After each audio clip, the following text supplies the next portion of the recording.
Chosen one, pay attention. Someone who knew every password to your heart just handed the keys to the people trying to tear you down.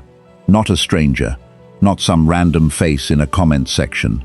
Someone close, someone who sat at your table, who knew your real name behind the mask you wear for everyone else, who knew exactly where it would hurt the most. And they used it. They walked straight across the line and joined the very people who wanted to watch you fall. But here's what they don't know yet, what they can't see coming. Karma already has the address. Karma already knows the door. And karma does not knock twice. You felt it before you had proof.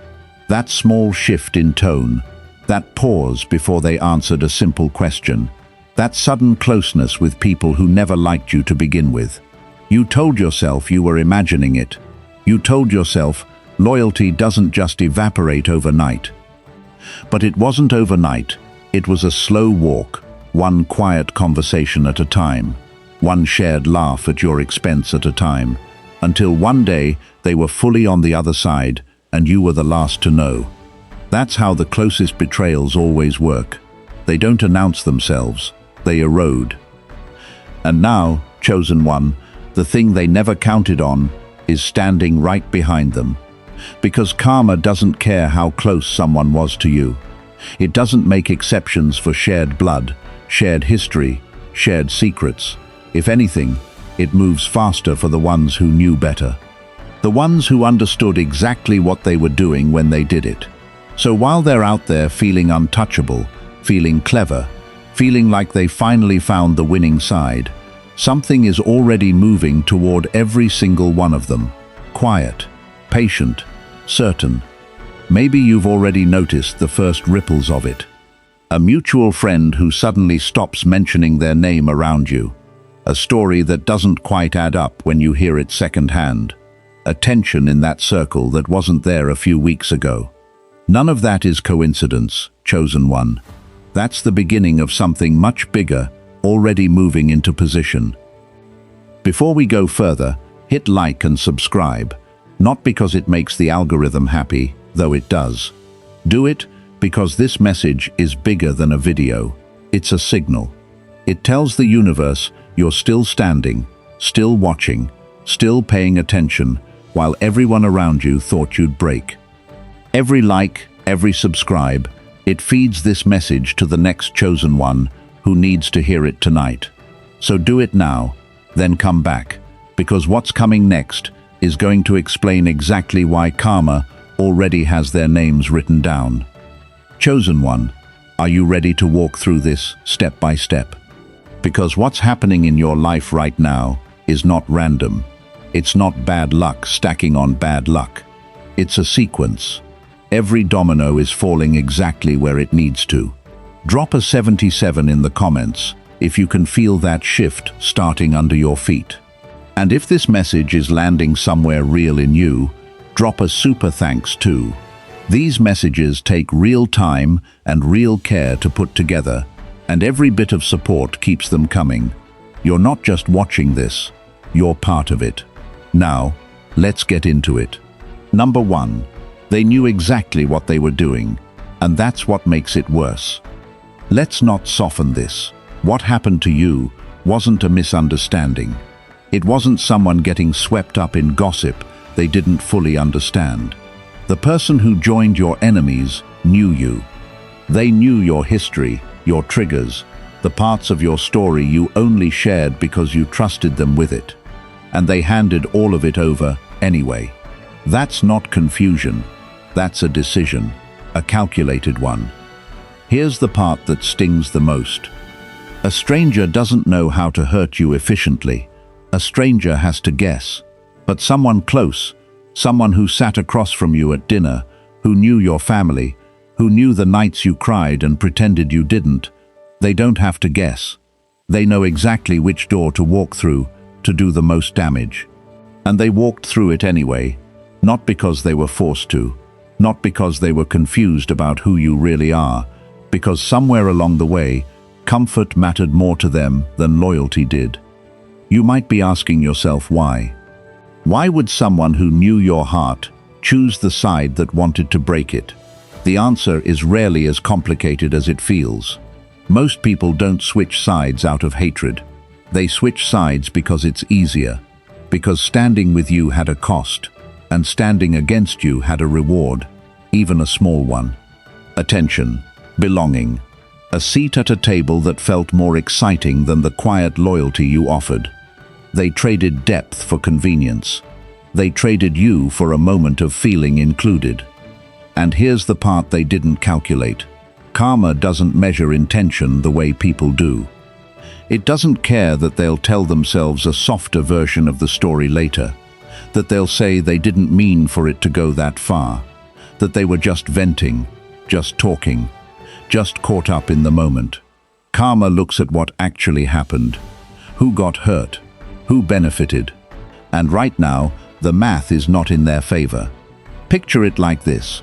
Imagine someone hands over a map to your house, drawn from memory, every door and window marked, every hiding spot noted, and gives it to the people circling outside. That map doesn't disappear once it's handed over. It sits there, in the hands of people who will eventually turn on the very person who drew it, because that's what people who trade loyalty for convenience always attract. More people just like them. The map they made to hurt you is about to become the map that leads karma straight to their door. You don't have to do anything right now. You don't have to confront them, expose them, or explain yourself to anyone still standing on the other side. Just watch. Because the same closeness they used against you is the same thing that makes this personal for karma too. Betrayal from a stranger is a wound. Betrayal from someone close is a debt. And debts like that always come due. And here's something worth asking yourself honestly. If they were willing to do this to someone who loved them, who defended them, who gave them the benefit of the doubt more times than they deserved, what does that tell you about how they treat people in general? This wasn't a one-time lapse in judgment. This was a preview. And the people who welcomed them in with open arms are eventually going to see that same preview play out against them, from a front row seat they chose themselves. Think about how confidently they must be telling this story to their new circle right now, painting themselves as the reasonable one, the one who finally saw the truth.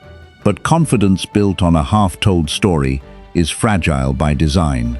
It only survives in rooms where nobody asks the follow-up question, and sooner or later, someone in that room is going to ask it. Number 2. The exact moment they picked their side was the moment they were most afraid of you.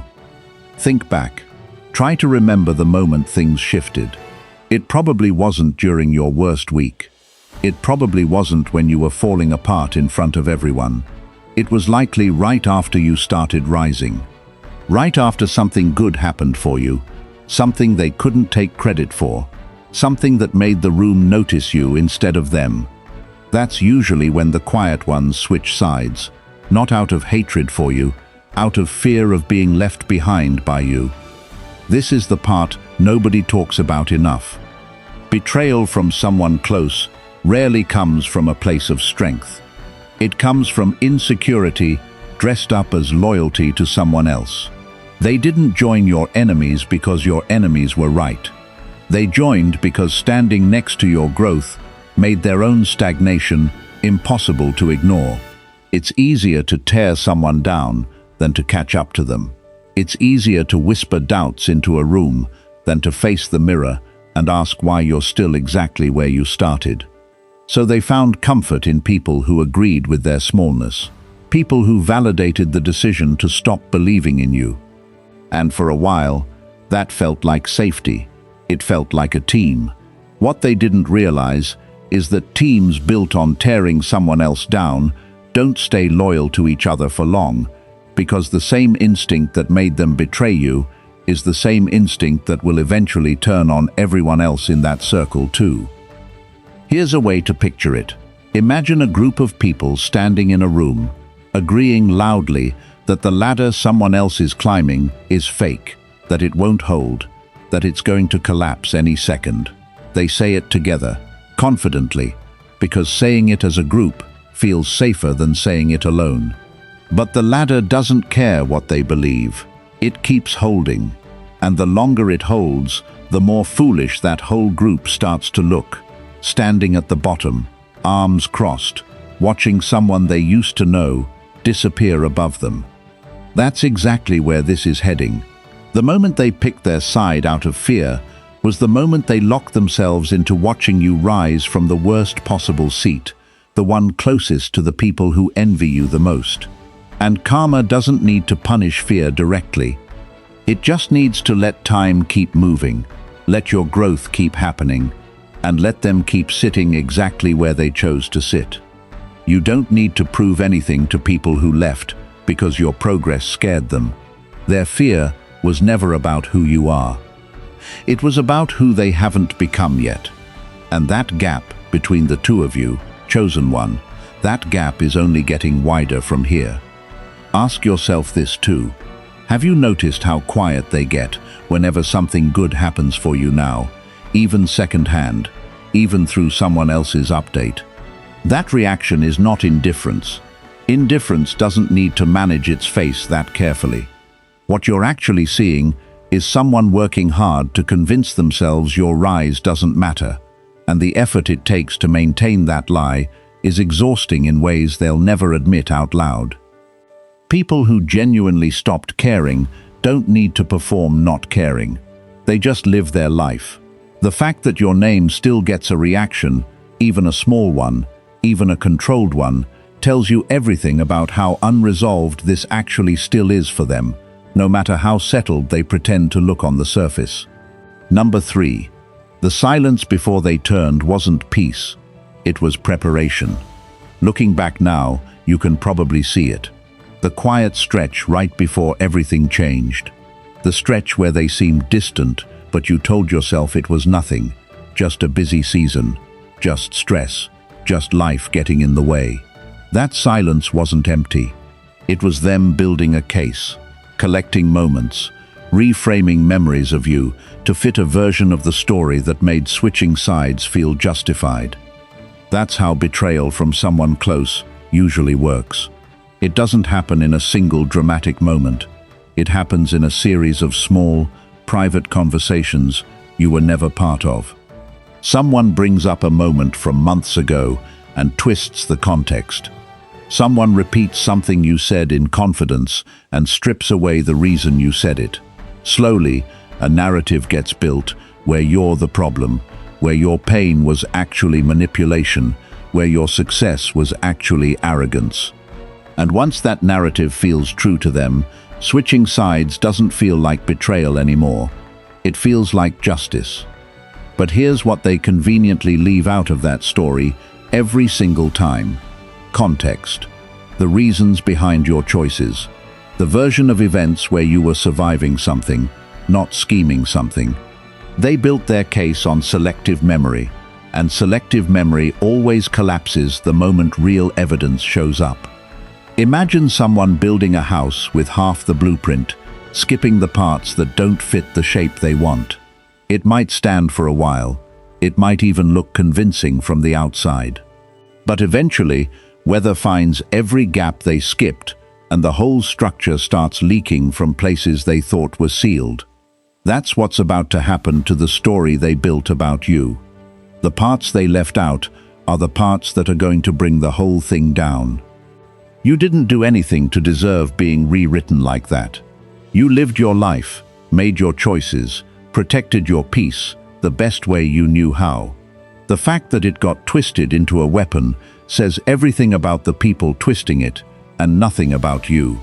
And karma doesn't need the full blueprint either. It just needs the gaps. It always finds the gaps. Here's the question worth sitting with. If the story they built needed that much editing to make sense, how true was it ever really? Real accounts of real events don't need the context stripped out to hold together. Only manufactured ones do. And manufactured stories have a shelf life. They hold up fine in the room where everyone already wants to believe them, and they fall apart instantly the moment someone outside that room asks one simple, obvious question. That's the danger of building a case in silence instead of confronting someone directly. Silence lets a story go unchallenged for a while, but it also means the story was never actually tested. And untested stories are exactly the kind that crumble the fastest once real scrutiny finally arrives. Number 4. Every secret they knew is now the very thing exposing their new alliance. Here's the part that should make them nervous, whether they admit it or not. The information they handed over to feel accepted by your enemies didn't just hurt you, it revealed something about them too. It showed exactly how far they were willing to go, exactly how easily they'd trade trust for approval. And the people they handed that information to, the ones smiling at them now, they noticed that detail even if they never said it out loud. Think about it from the other side's perspective for a second. If someone is willing to expose the person who trusted them most, what does that tell you about how they'll treat you the moment it's convenient? Your enemies didn't just gain an informant, they gained proof of exactly how loyal that person actually is, which is to say, not very. And people who understand power, even the petty kind found in small circles and group chats, they remember that. They file it away. They use it later. This is the twist that karma loves the most. The very thing used to hurt you becomes the evidence that eventually isolates them. Because trust, once broken publicly, doesn't rebuild quietly in the background. It becomes the thing people whisper about them the way they used to whisper about you. Every secret shared to gain favor becomes a story told to explain why they can't be fully trusted either. Picture a person handing over a key to someone else's house to prove they belong to a new crew. For a moment, it works. They're in. They're accepted. But the moment that crew needs to prove something to someone else, guess whose key gets handed over next? Loyalty built on betrayal is never loyalty. It's a chain, and every link in that chain is just waiting to be the next one sacrificed. You don't have to say a single word about what they did. You don't have to correct the story, defend your name, or explain your side in every room you're not invited into anymore. The truth doesn't need your help to survive. It survives on its own, quietly, patiently, until the exact moment it needs to be seen. And when it is, the people who used your secrets to feel powerful are going to understand for the first time what it feels like to be the one left exposed. Consider what they've actually proven about themselves in the process.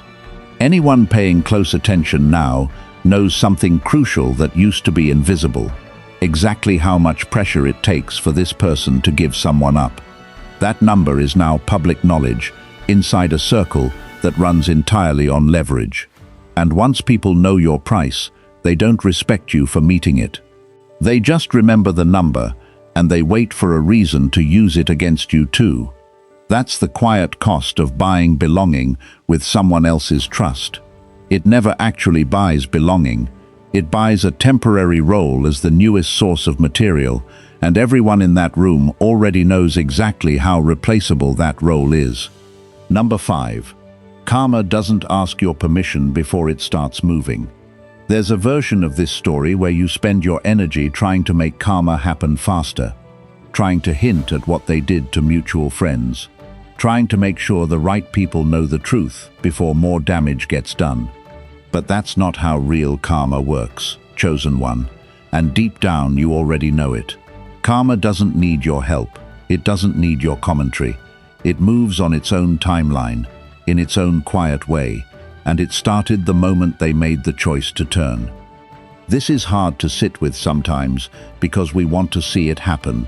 We want the receipts to surface today, the apology to land this week, the consequence to show up right on schedule with our pain.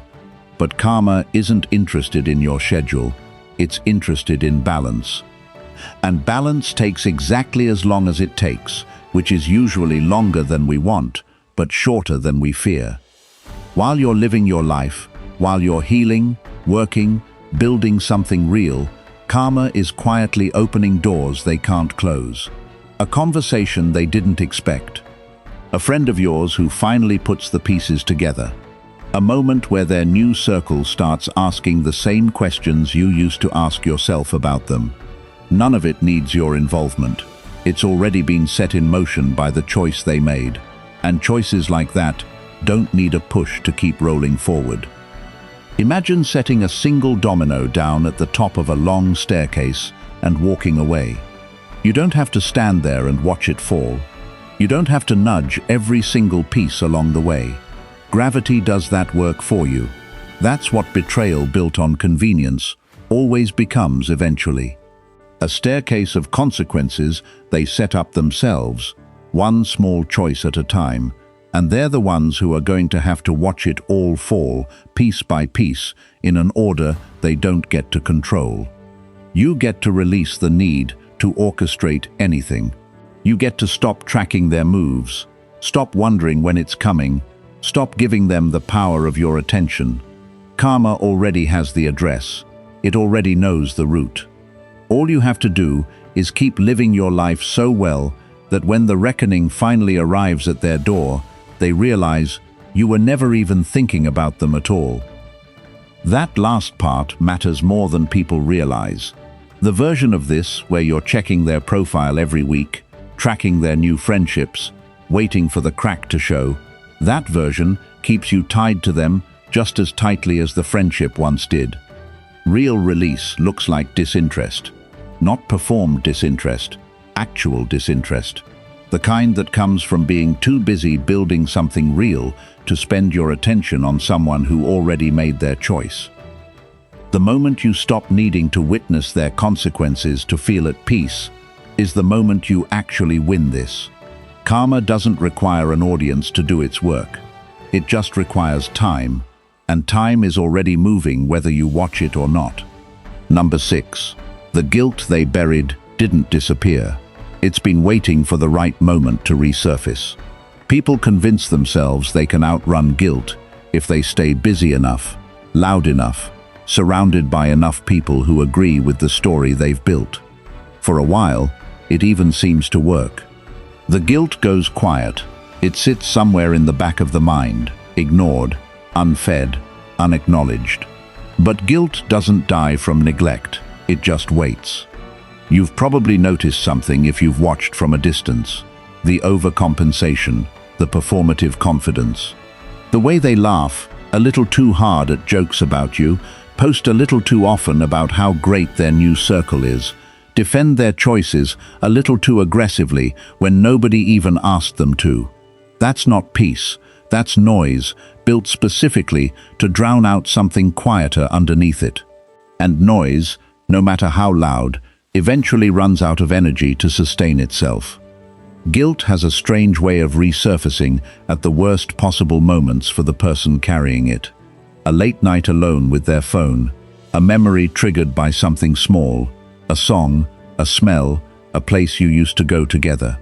A moment where the new crew isn't around to reinforce the story, and suddenly the silence feels different than it used to. That's when the buried thing starts to surface. Not because you made it happen, because it was always going to happen. Guilt is patient like that. Think of it like something pushed underwater, held down by both hands, arms shaking from the effort of keeping it submerged. The moment those arms get tired, and they always do eventually, whatever was being held under comes rushing back up, gasping, undeniable. That's what's waiting for them. Not today, maybe not this month, but eventually, because nobody has the strength to hold guilt under forever. You don't need to be there when it happens. You don't need to witness it, confirm it, or even know exactly when it does. Just understand that it will. The version of them that smiles confidently around your enemies right now is not the whole story. There's a version underneath that already knows what they did, and that version is not going anywhere. It's just waiting for the noise to finally run out. And notice this too. The people around them right now aren't equipped to catch that moment when it comes. They don't know the full story. They only know the edited version, the one built to make betrayal look like survival. So when the guilt finally surfaces, There won't be anyone in that new circle who understands why, which means they'll carry it exactly the way they made you carry things once, alone, and without an explanation anyone around them is willing to hear. That's the particular loneliness waiting on the other side of this. Not punishment handed down from outside, just the quiet, private weight of finally running out of noise loud enough to drown it out.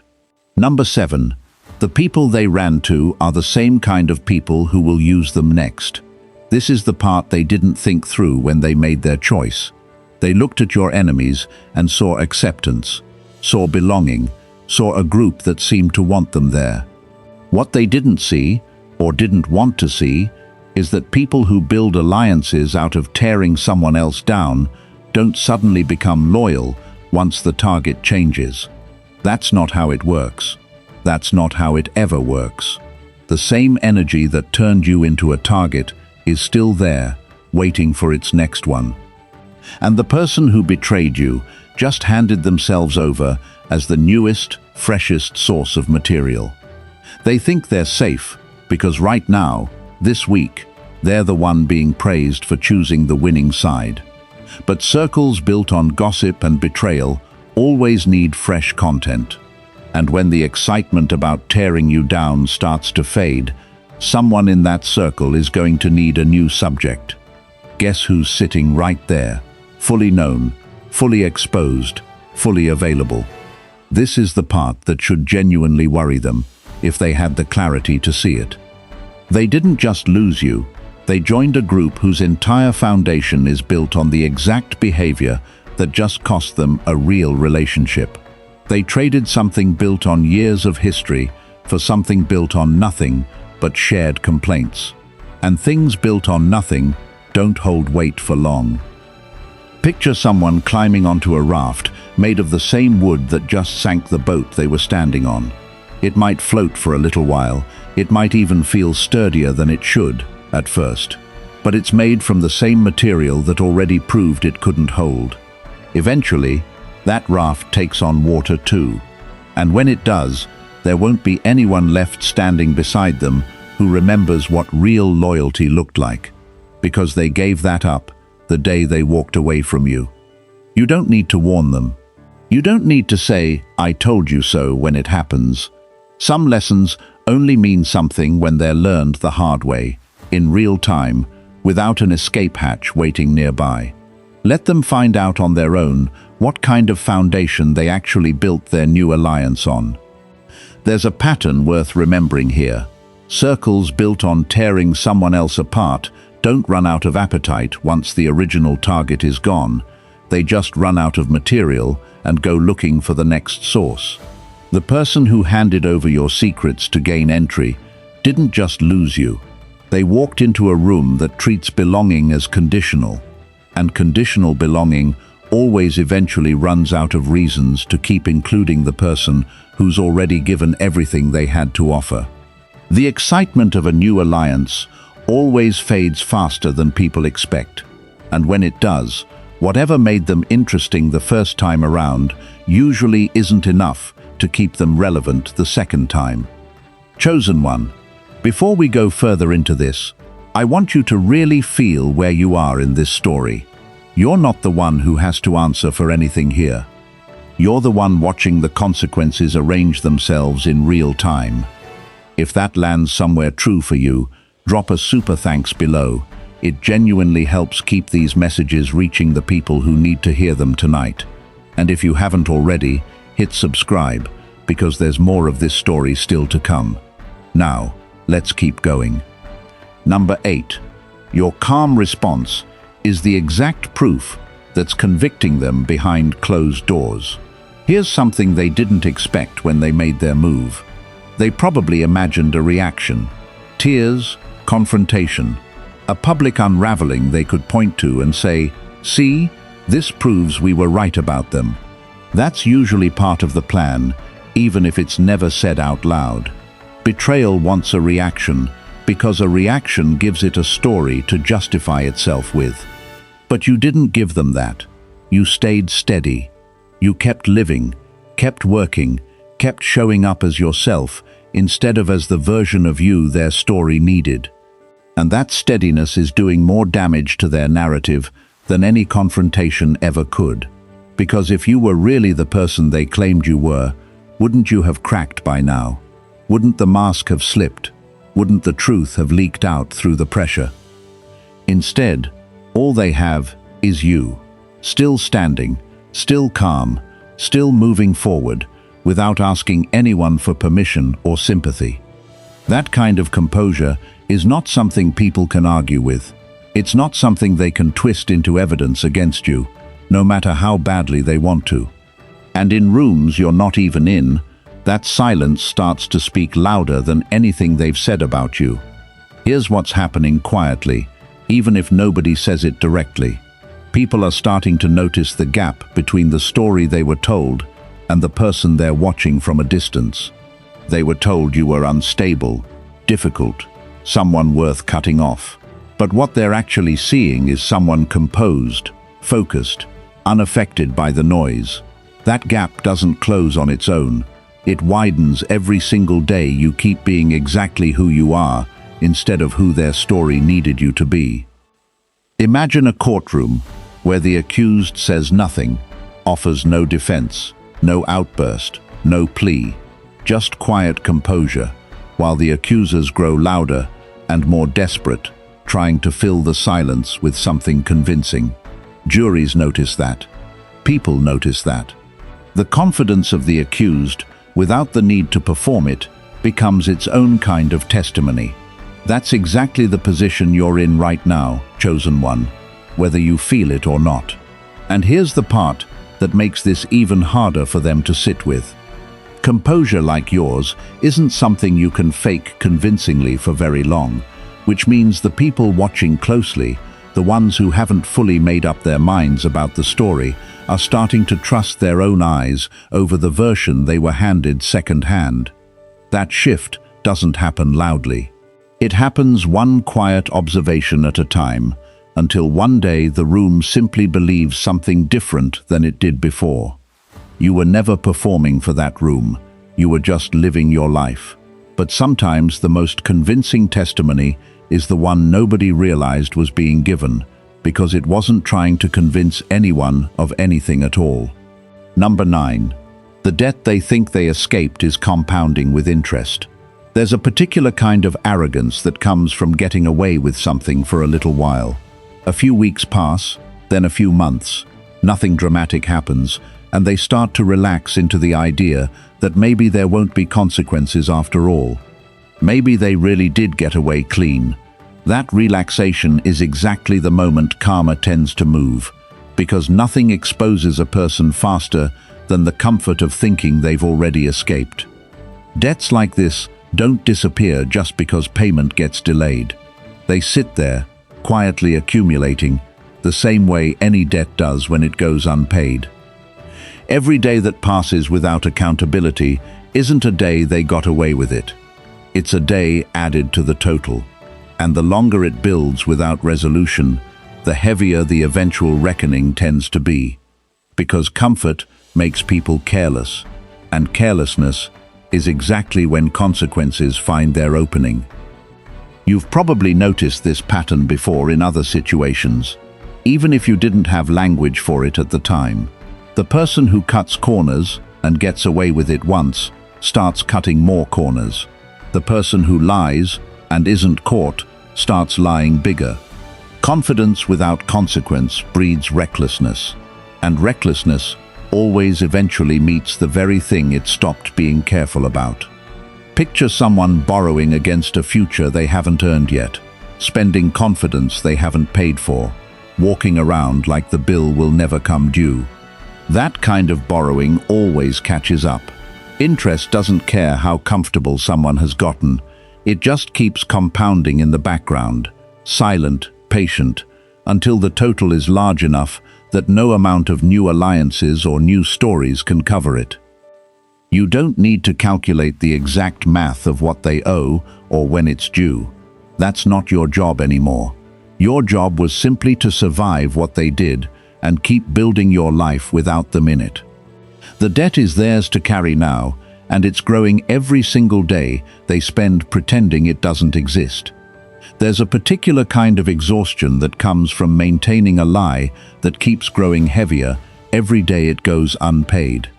It takes energy to keep performing certainty you don't actually feel. It takes energy to laugh a little louder than the joke deserves, to change the subject a little too quickly when your name comes up.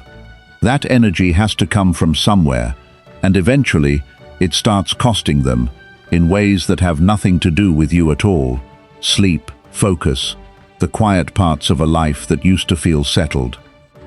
Debt always finds a way to collect, even when the person carrying it refuses to acknowledge the balance, and the longer they avoid looking at it directly, the more places it quietly starts to leak into.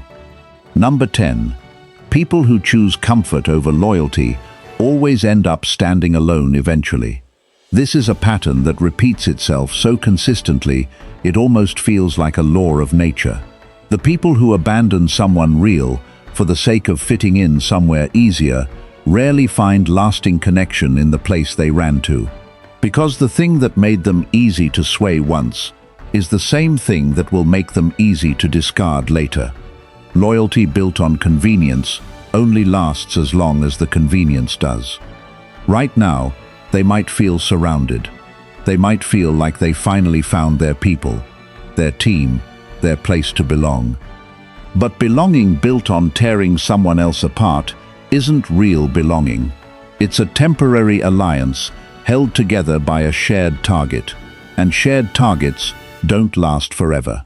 Once the excitement fades, once the story gets old, once your name stops being interesting to talk about, that circle is going to need something else to bond over.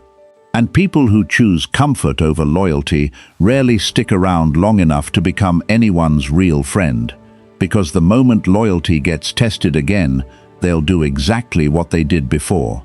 This is the quiet tragedy hiding underneath their choice, whether they can see it yet or not. They traded a real relationship, one built on years, on history, on actually being known, for something shallow and temporary. And when that shallow thing eventually dissolves, and it will, they're going to be left looking around at people who never really knew them the way you did, wondering how they ended up so alone in a room full of people. Imagine someone trading a sturdy, well-built home for a tent pitched in the middle of a storm, convinced it's an upgrade because it's new and the people inside seem excited to have them. It might feel exciting for a night, but storms don't care about excitement. They test structures, and tents built on convenience collapse the moment real pressure shows up. You built something real with them once. They chose to walk away from it for something that won't hold. That's not your loss to carry anymore. That's the beginning of a lesson they're going to learn the hard way, standing in a circle that will eventually do to them exactly what they helped do to you. It's worth remembering that loneliness inside a crowd is one of the heaviest kinds there are. Being surrounded by people and still feeling unseen, still feeling replaceable, still feeling like the moment you stop being useful is the moment the warmth disappears. That's a specific kind of exhausting that people rarely talk about honestly. And it's exactly the environment they chose over something real, something that actually knew them long before it needed anything from them. You don't have to feel sorry for them over this. You're allowed to simply notice it and keep moving. Sympathy isn't required for clarity, and clarity is really all this moment is asking of you. Number 11. Their new alliance was built on the same betrayal they used against you, and that foundation is not stable. Here's something worth sitting with for a moment. The people who welcomed them in after they turned on you, what do you think their history actually looks like? People don't usually build entire friend groups around loyalty and depth, and then suddenly decide betrayal is acceptable just this once. If they accepted your betrayer that easily, that quickly, with that little scrutiny, it's because betrayal is already familiar territory for them too. This means the circle they joined isn't a safe harbor. It's a room full of people who have likely done to each other exactly what was just done to you. And rooms like that don't stay peaceful for long, because trust that was never really built in the first place has nothing solid to stand on when tension eventually shows up, which it always does. Think about what that means for the person who just joined. They walked away from someone who actually knew them, actually cared about them long before it was convenient, and traded it for a room full of people whose specialty is discarding inconvenient people. They are now, officially, the newest member of a group whose defining trait is exactly that. It's only a matter of time before the same energy that welcomed them in turns its attention somewhere else, and there's no guarantee that somewhere else won't eventually be them. Picture a group of people standing on ice, each one having pushed someone else off the surface to make room for themselves. It looks like solid ground from a distance. It looks like safety. But ice that's already cracked in multiple places doesn't become sturdier just because more people are standing on it. It becomes more dangerous. And everyone standing on it knows, somewhere underneath the performance of confidence, exactly how thin the ground beneath them really is. You don't need to worry about what happens to them in that room. You already know how this story goes, because you lived the first chapter of it. The only difference now is you're not in that room anymore, and they are. There's a strange kind of justice in that positioning. The very thing that made you the target, actually knowing you, actually caring, is the thing they will never get anywhere else, including in that new circle. They can perform closeness. They can borrow the language of loyalty. But performed closeness runs out the moment it's tested, and it will be tested, because rooms built on betrayal always eventually turn that instinct on someone standing inside them. They traded something rare for something that only looks solid from far away. And distance is the only thing keeping that illusion intact right now. Number 12. Karma's timing waited until they got comfortable, and that's exactly when it hits the hardest. There's a reason this hasn't all come crashing down for them immediately. It's not because they got away with it. It's because karma understood something you might not have realized yet. The reckoning means more once someone has had time to relax into the idea that they're safe. A consequence that arrives immediately after a betrayal feels almost expected, almost survivable. But a consequence that arrives after weeks or months of comfort, after they've fully settled into their new circle, after they've convinced themselves the old version of the story is behind them, that's the kind of consequence that actually rewires how someone sees themselves. This is why patience matters here, chosen one, even when it's the hardest thing to hold on to. The timing isn't a delay in justice, it's the precision of it. Karma isn't slow because it forgot. It's slow because it's waiting for the moment when the impact will actually land the way it's supposed to, when there's no adrenaline of the initial betrayal left to numb the blow, just the quiet, sober reality of what they actually did and who they actually lost. Imagine setting a trap and then walking away entirely, trusting that gravity and time will do the rest of the work without you needing to check on it every day. That's what's happening here. Nothing about your life needs to revolve around waiting for this moment. You get to live fully, build fully, heal fully, while something you're not even actively thinking about continues moving into position on its own. The comfort they feel right now is not a sign that they got away with anything. It's the calm before something they can't predict the shape of yet. And when it finally does land, it's going to hit different than it would have on day one, because by then, they'll have had time to fully believe they were safe. That belief is exactly what makes the fall feel so much heavier when it finally comes. You might wonder why the universe doesn't just move faster, why it doesn't hand you the resolution the moment you need it most. But quick consequences rarely teach anything. They get absorbed as bad luck, bad timing, an unlucky break, and then life continues exactly as it was. Consequences that arrive after real comfort has settled in Those are the ones that actually rewrite how someone understands themselves. That's the version being built for them right now, whether they can feel it yet or not. Patience isn't passive here, it's precision. And precision always lands heavier than speed ever could. Number 13. What losing you actually cost them is something they haven't allowed themselves to calculate yet. Right now, in the middle of feeling accepted by their new circle, they're not thinking about what they gave up. They're too busy performing confidence, too busy proving to themselves the choice was worth it, to sit down and actually tally the cost. But eventually, in a quiet moment, that math is going to happen whether they want it to or not. They lost someone who actually knew their real story, not the edited version they perform for new audiences. They lost someone who showed up during hard seasons, not just the highlight reel. They lost history, inside jokes, unspoken understanding, the kind of connection that takes years to build and cannot be manufactured overnight with a new group of people who barely know them. All of that traded for a temporary sense of belonging in a room built on tearing someone else down. And here's the part that's going to sting the most when the realization finally hits. They can't get that back by apologizing later, by reaching out once the new circle disappoints them, by pretending none of it happened. Some doors, once walked through in that direction, don't swing back open just because the person on the other side wants a different outcome now. Consequences aren't just about what happens to them from the outside, they're about what they permanently lost on the inside too. Picture someone selling something rare and irreplaceable for a quick, small profit, only realizing years later what they actually gave away, long after the money's been spent and the thing itself is gone for good. That's the trade they made.